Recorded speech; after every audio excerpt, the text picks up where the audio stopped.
तो आज रिलीज होती है इस साल की one of the most anticipated series the bads of Bollywood and इसके डायरेक्टर है आर्यन खान। एंड इस सीरीज के बारे में बात करनी चाहिए, मैं कर रहा हूं, आप सबको भी करनी चाहिए एंड आप सबको सीरीज को जरूर देखना चाहिए। काफी कुछ है सीरीज के बारे में बात करने के लिए एंड आज की वीडियो में बात करेंगे इन सब के बारे में।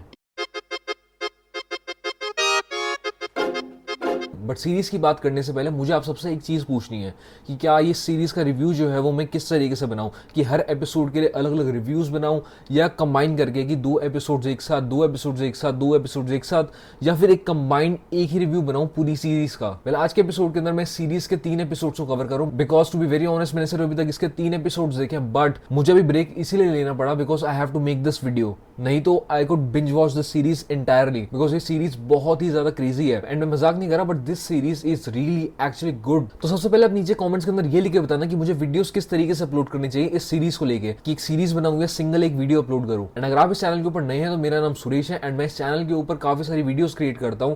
कुछ फिल्म से रिलेटेड होती हैं, कुछ मेरी खुद की फिल्म होती हैं, कुछ मेरी शॉर्ट फिल्म होती हैं, कुछ मेरी म्यूजिक वीडियोज होती हैं। तो आप उन सभी को चेकआउट कर सकते हैं इस पेज के ऊपर। एंड आज की वीडियो के अंदर अब बात करेंगे द बैड्स ऑफ बॉलीवुड के बारे में। तो अभी मैंने द बैड्स ऑफ बॉलीवुड के 3 एपिसोड्स देखे हैं जिसके अंदर जो स्टोरी है वो मेनली रिवॉल्व करती है अराउंड आसमान सिंह जो लक्ष्य प्ले कर रहे हैं एंड उसके अंदर वो एक एक्टर का रोल प्ले कर रहे हैं। एंड जो चीज मुझे अच्छी लगी सीरीज के बारे में वो ये है कि इसके अंदर अभी तक कोई स्ट्रगल स्टोरी दिखाई नहीं गई है। सो ये सीरीज स्टार्टिंग वहां से होती है जहां पे आसमान सिंह जो है वो एक्टर बन चुका है एंड उसकी फिल्म जो है वो रिलीज होने वाली है। एंड आसमान सिंह की पहली ऐसी फिल्म होती है जो 100 करोड़ क्रॉस करती है, तो उनके लिए नई अपॉर्चुनिटीज आती है लाइफ के अंदर। तो उसके बाद पार्टीज के अंदर जाना एंड बड़े एक्टर्स के साथ मिलना, नई अपॉर्चुनिटीज मिलना, ये सब आपको देखने को मिलेगा पहले एपिसोड के अंदर। पहले एपिसोड के अंदर जितनी भी चीजें वो मोस्टली वर्ल्ड बिल्डिंग के लिए है एंड इसके अंदर आप लक्ष्य के कैरेक्टर के साथ इंट्रोड्यूस होते हैं, राघव जुएल के कैरेक्टर के साथ इंट्रोड्यूस होते हैं, उनकी मैनेजर के कैरेक्टर के साथ इंट्रोड्यूस होते हैं एंड उसकी पूरी फैमिली से इंट्रोड्यूस होते हैं। वहीं दूसरी तरफ फिल्म प्रोड्यूसर फ्रेडी जिसको प्ले किया मनीष चौधरी ने, उसके कैरेक्टर के साथ आप इंट्रोड्यूस होते हैं। उसके बाद आप बॉबी देओल के कैरेक्टर के साथ इंट्रोड्यूस होते हैं एंड मोस्टली जितनी भी इसके अंदर चीजें हैं वो सारी वर्ल्ड बिल्डिंग के लिए है। And from the first scene आपको रियलाइज हो जाता है कि जो सीरीज है वो थोड़ी ओवर द टॉप होने वाली है,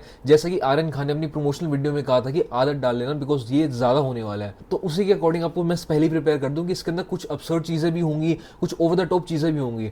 बट जैसे ही पहला सीन आता है आप पहले ही सीन के साथ इंट्रोड्यूस हो जाते हैं एंड आप समझ जाते हैं एंड आप एक टोन के ऊपर आ जाते हैं इस पूरी सीरीज के साथ। And that's what I love about the show. एक जो बैलेंस बनाया गया, एक स्विच बनाया गया रियलिज्म के साथ एंड अब्सर्डिटी के साथ, वो कमाल का है।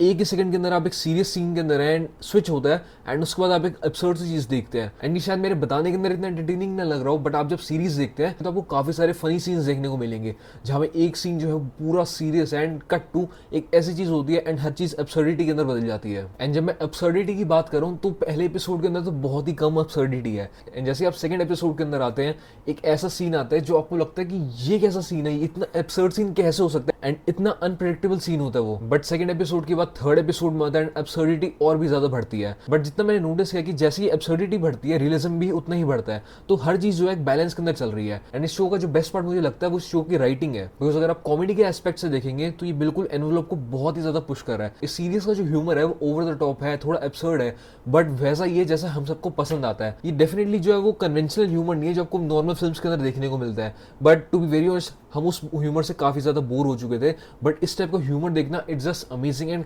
एक फ्रेशनेस आती है। एंड सिर्फ ह्यूमर या कॉमेडी के अंदर ऐसा नहीं है, अगर आप इस सीरीज का जो ड्रामा का पार्ट है वो भी देखेंगे तो आप नोटिस करेंगे कि बहुत ही ज्यादा इमोशनल भी हो जाती है सीरीज। साथ ही साथ जिस तरीके से ड्रामा को दिखाया गया है वो कोई कन्वेंशनल तरीके से नहीं दिखाएगा जिसकी हमको आदत हो चुकी है काफी टाइम से। जितने भी ट्रोप्स हैं, जितनी भी चीजें आप एक्सपेक्ट करते हैं उनसे हटके ही चीजें हो रही हैं। नॉर्मली जिस तरीके से एक्टर्स बात करते हैं, दो दोस्त बात करते हैं, हमें एक तरीके से उसकी आदत हो चुकी है बिकॉज हम इतनी सारी फिल्म ऑलरेडी देख चुके हैं। बट यहाँ पे एक फ्रेशनेस आती है because of the writing. And जब आप इस सीरीज को देखते हुए तो आप रियलाइज करते हैं कि जितने भी डायलॉग्स हैं, जिस तरीके से लोग बात कर रहे हैं, कैरेक्टर्स बात कर रहे हैं, वो ऐसा नहीं है कि हमने कभी सुना नहीं है, वो हम चीजें सुन चुके हैं एंड वो हमारे लिए एक स्पोकन लैंग्वेज के अंदर है। मोस्ट ऑफ द टाइम्स क्या होता है जितने भी यंगर जनरेशन की जो फिल्म्स हैं, जो स्टोरीज बताने की कोशिश करी जाती है वो बहुत ही एक ओल्ड पर्सपेक्टिव से दिखाने की कोशिश करते हैं, जिसके अंदर चीजें जो है वो ऊपर नीचे चली जाती हैं बिकॉज कनेक्ट नहीं कर पाती ऑडियंस उसके साथ, बिकॉज वो हमारी लैंग्वेज नहीं है। बट इसके अंदर बिकॉज क्योंकि राइटर्स एंड क्रिएटर्स बहुत यंग है उसकी वजह से जो लैंग्वेज यूज करी गई है, जिस तरीके से बात कर रहे हैं, जो ट्रोप्स हैं वो काफी ज्यादा रिलेटेबल भी है एंड काफी ज्यादा फ्रेश भी है। अब बात करते हैं एक्टिंग की जो माइंड ब्लोइंग है एंड इसमें कुछ ऐसी चीजें थी जो जो मैंने एक्सपेक्ट नहीं करी थी। जैसे कि मैं बताता हूँ, बिकॉज जब आपने एक ट्रेलर देखा था आपने एक्सपेक्ट किया होगा कि जो ट्रैक्स बनाए गए हैं, जैसे कि लक्ष्य का ट्रैक है एंड उसके साथ में राघव जुएल का ट्रैक है, कि बडीज को दिखाया गया है, एंड उसके बाद लक्ष्य का एंड सहर बम्बा का जो ट्रैक है वो बिल्कुल अलग दिखाया गया है, लक्ष्य का एंड उसके मैनेजर का ट्रैक जो है बिल्कुल अलग चल रहा है। बट जब आप सीरीज देखते हो तो आप रियलाइज करते हैं कि हर चीज जो है वो इंटरकनेक्टेड है। इनफैक्ट अगर आप जब सीरीज देखेंगे आप रियलाइज करेंगे कि लक्ष्य, राघव जुएल एंड आन्या सिंह जो लक्ष्य की मैनेजर का रोल प्ले कर रहे हैं, वो तीनों एक ट्रियो की तरह रहते हैं एंड आपको अच्छा लगता है इन तीनों को साथ में देख के। राघव जुएल एंड आन्या सिंह, मुझे इन दोनों की एक्टिंग बहुत ही ज्यादा पसंद आई। And to be very honest, जब भी ये दोनों स्क्रीन के ऊपर आते हैं एक अलग फ्रेशनेस सी आती है। बिकॉज सी राघव जुएल का हर किसी को पता है कि फनी एक्टर है एंड काफी कॉमिक टाइमिंग अच्छी है उनकी, बट उसके साथ में आन्या सिंह को देखना जहाँ पे कॉमेडी एस्पेक्ट आता है, ड्रामा का एस्पेक्ट आता है, उनकी एक्टिंग बहुत ही ज्यादा बढ़िया होती है। And to be very honest, हर एक कैरेक्टर की एक्टिंग बहुत ही ज्यादा बढ़िया है। स्पेशली मनीष चौधरी, रजत बेदी, जितने वेटरन एक्टर्स हैं जिनको ड्यू नहीं मिला था इंडस्ट्री के अंदर, इस सीरीज के अंदर हर कोई शाइन कर रहा है एंड हर किसी की acting is just top notch. Manoj Pahwa की acting is just top notch. And to be very honest, ये शो ऐसा नहीं है कि जो अपने आपको बहुत ही ज्यादा सीरियसली लेता है, कभी ये शो बहुत ही ज्यादा इमोशनल हो जाता है एंड कहीं पे ये शो इतना ज्यादा फनी हो जाता है।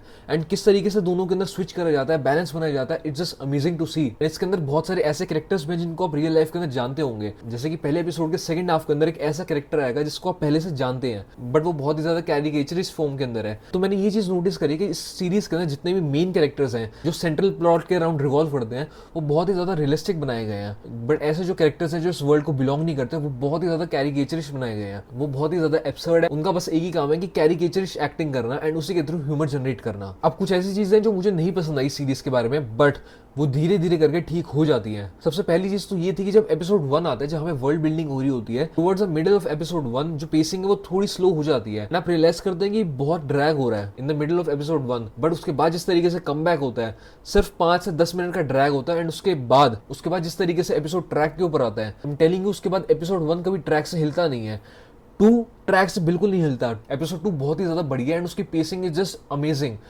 उसके बाद एपिसोड 3 आता है जो हल्का सा स्लो हो सकता है, बट कभी भी वो ट्रैक से हिलता नहीं है। सो जैसे कि मैंने आपको कहा कि एपिसोड 1 बीच में थोड़ा ड्रैग करेगा, but episode 2 and episode 3 are just amazing and कहीं भी ट्रैक से हिलते नहीं है। एंड दूसरी चीज जो मुझे स्टार्टिंग अंदर नहीं पसंद आई थी, बट अब ठीक है, मैं उसको एक्सेप्ट कर चुका हूँ एंड यूज टू हो चुका हूँ उसके लिए, वो है बहुत ही ज्यादा ब्रांड इंटीग्रेशंस। मतलब ऐसा नहीं है कि बीच में आके नैरेटिव के अंदर पुश करें ब्रांड्स को, बट आप हर जगह पे पोस्टर्स देख सकते हैं, बैनर्स देख सकते हैं। स्प्राइट का कैन है तो आप स्प्राइट का कैन देख सकते हैं, हर जगह आपको देखने को मिल जाएगा। ऐसा नहीं है कि वो नैरेटिव के अंदर घुस रहे हैं, बट वो पड़े हुए होते हैं तो पूरे फ्रेम में सबसे अलग दिखते हैं वो ब्रांड्स। एंड स्टार्टिंग में मुझे थोड़ी प्रॉब्लम हुई थी जितने भी ब्रांड्स उनको देख के, बिकॉज वो अटेंशन ग्रैब करते हैं इमीडिएटली, बट धीरे धीरे करके आप यूज टू हो जाते हैं एंड आपको एक नॉर्मल चीज हो जाती है वो। अगर हम कैमियोज की बात करें तो 2 टाइप के कैमियोज हैं सीरीज के अंदर। कुछ ऐसे कैमियोज हैं जैसे कि आपने ट्रेलर में देखा हुआ आमिर खान का या एस राजामौली का, जो आते हैं कॉमेडिक बीट्स के लिए, सीन्स के लिए, वो बहुत ही ज्यादा फनी होते हैं। एंड एक ऐसा कैमियो आएगा एपिसोड 3 के अंदर जो आपने बिल्कुल भी एक्सपेक्ट नहीं किया होगा, and it's one of the best cameos जो अभी तक मैंने रीसेंट टाइम्स के अंदर देखा है सीरीज के अंदर। And I am definitely telling you, episode 3 का जो कैमियो आएगा वो वायरल हो जाएगा एंड हर जगह आपको रील्स के ऊपर देखने को मिलेगा within no time. But कुछ कैमियोज ऐसे भी हैं जो बिल्कुल फ्लैश की तरह आते हैं कि कुछ सेकंड के लिए एंड उसी टाइम चले गए हैं। उनका सिर्फ एक ही काम है वर्ल्ड बिल्डिंग के अंदर कि हाँ बॉलीवुड की स्टोरी है एंड उसके अंदर बॉलीवुड एक्टर्स जो है वो दिखाए जा रहे हैं। इसका आपको पता चलेगा एपिसोड 1 के अंदर, जहाँ पे कुछ कैमियोज जो है वो बिल्कुल लंबे टाइम के लिए चलते हैं एंड कुछ कैमियोज आते हैं जो फ्लैश की तरह चले जाते हैं। वो आपको ध्यान से देखने चाहिए उन कैमियोज को। बट उसके अलावा this series is just amazing. मैंने बस अभी तक 3 एपिसोड देखे एंड वीडियो बनाने के लिए आ चुका हूँ एंड उसका मैं जाके बिंज वॉच करने वाला हूँ बाकी के सारे एपिसोड्स को। And I can definitely tell कि एक यूनिक वॉइस है इस पूरी सीरीज के अंदर। जितने भी अब तक मैंने 3 एपिसोड्स देखे हैं, इतना तो पता चल जाता है कि ये कोई नॉर्मल सी सीरीज नहीं है जिससे आपका थॉट इस सीरीज के पीछे गया। इट्स जस्ट अमेजिंग एंड आप डेफिनेटली बता सकते हैं कि Aryan Khan is definitely here to stay, because जो सीरीज बनी है वो इस साल की one of the best series के अंदर आ सकती है एंड बहुत ही ज्यादा यूनिक सीरीज है। एंड मैं तो आपको यही कहूंगा कि जल्दी से जाओ and the bads of Bollywood देखो नेटफ्लिक्स के ऊपर। अमेजिंग सीरीज है, अभी तक 3 देखे हैं और देखने वाला हूँ, आप भी जाके देखो। एंड क्या फील करते हो सीरीज के बारे में नीचे कमेंट्स के अंदर जरूर लिख के बताना। एंड आज की वीडियो के अंदर इतना ही, आपसे मिलता हूँ कल। सी यू एवरीवन, बाय।